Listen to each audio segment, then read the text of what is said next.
Halo semuanya, selamat datang di El Kasus dengan aku Elsaf. Dan maaf kalau misalkan aku baru upload.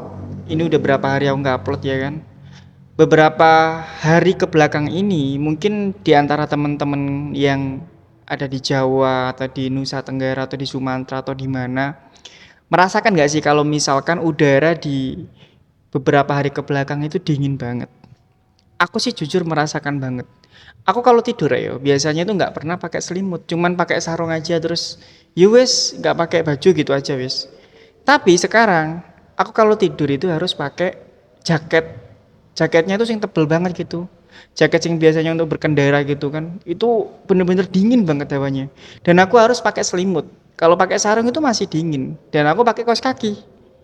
Dan nggak penting juga sih aku ngejelasin ini ya. Tapi ya udahlah, kita mungkin bahas beberapa hari ke belakang ini kenapa udaranya dingin. Dan ini artikel yang mungkin aku ambil dari beberapa referensi berita atau referensi bahan bacaanku. Maaf kalau misalkan aku nggak pakai stand ya, ini aku pegang aja karena kalau pakai stand terlalu pendek. Aku sih nggak iso tuku stand sing panjang gitu. Mungkin kalau misalkan nanti beli mic-nya ya beli mic yang agak sedikit lebih bagus lah.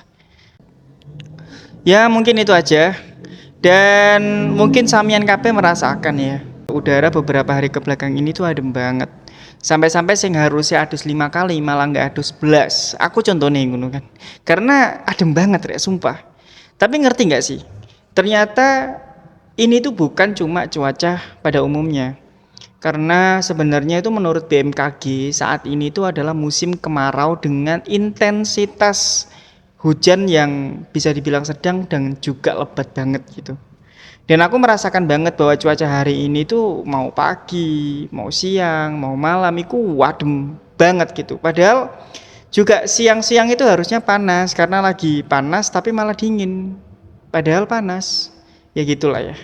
Jadi menurut informasi resmi dari BMKG wilayah Indonesia itu saat ini terutama di bagian selatan itu masih berada di musim kemarau. Cuacanya itu masih sangat cerah dan didominasi hampir di seluruh bagian wilayah selatan. Kayak misalkan contohnya itu di Jawa, Bali, terus Nusa Tenggara, Sumatera bagian selatan dan beberapa wilayah lainnya.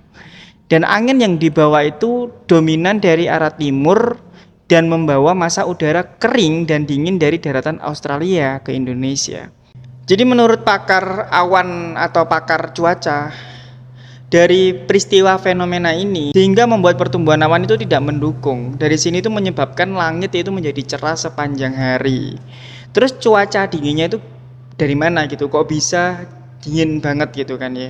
Jadi BMKG itu menyebut bahwa kurangnya tutupan awan pada malam hari itu menyebabkan radiasi panas dari permukaan bumi itu terpancar ke atmosfer tanpa ada hambatan. Nah, dari situ akhirnya itu mengakibatkan penurunan suhu yang lumayan signifikan. Ya, gara-gara peristiwa atau fenomena tersebut, akhirnya cuaca di sebagian belahan bumi itu menjadi dingin. Dan perlu diketahui bahwa sebenarnya fenomena ini itu sudah sering terjadi gitu di Indonesia atau di luar negeri. Apalagi pada waktu musim-musim kemarau. Tapi mungkin kita tuh kadang-kadang nggak merasakan aja gitu ya, siapa juga sih yang setiap hari selalu memantau cuaca di HP gitu kan, nggak semua orang juga sih punya waktu juga. Dan fenomena ini itu sangat alamiah, umum terjadi di bulan-bulan puncak musim kemarau antara Juli sampai September. Jadi ya wajar sih kalau misalkan hawanya ku adem banget. Tapi ngomong-ngomong soal BMKG ya, aku kadang itu mikir ya sebagai orang awam gitu kan ya, ternyata teknologi itu bener-bener canggih banget gitu ya. Bahkan awan mlaku ae iso iso ngerti ngono kan. Awan ketutup, kate udan dan masih banyak lagi ku iso paham gitu. Ya mungkin menurutku ya untuk imbauan ya buat kalian-kalian ini yang lagi di rumah gitu ya, jaga kesehatan aja lah karena musim dingin ini itu pasti banyak orang yang sebelumnya itu nggak terbiasa dengan dingin, akhirnya kena penyakit flu, batuk atau demam dan lainnya gitu. Apalagi anak-anak itu pasti banyak. Jadi ya juga kesehatan aja lah ya. Ya mungkin itu aja ya berita soal kenapa sekarang jadi dingin. Kalau misalkan kalian nggak terlalu paham, kalian baca di artikel berita. Sekali lagi ini sebuah artikel berita yang bukan karanganku ya, nggak mungkin aku ngarang, aku bukan pakar cuaca gitu.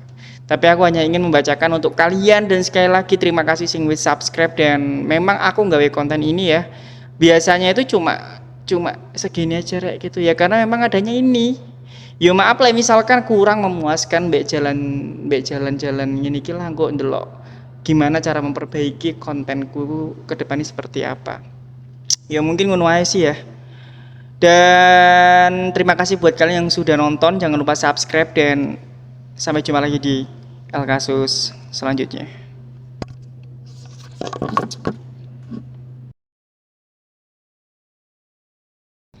Jadi ada salah satu pakar, yaitu pakar awan atau pakar cuaca itu ya.